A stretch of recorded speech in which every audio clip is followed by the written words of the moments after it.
Hi guys and welcome back on my YouTube channel. In this tutorial I will show you how to disable the voice assistant on Samsung Galaxy A6 and A8. So let's do it.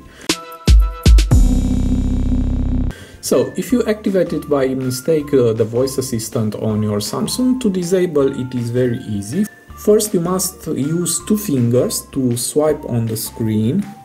Okay. Page 1 of 1. Now tap on settings.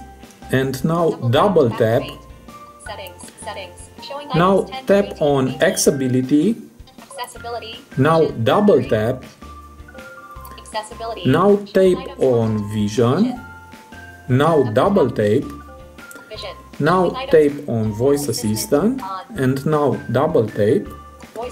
And now tape on and double tap to turn off.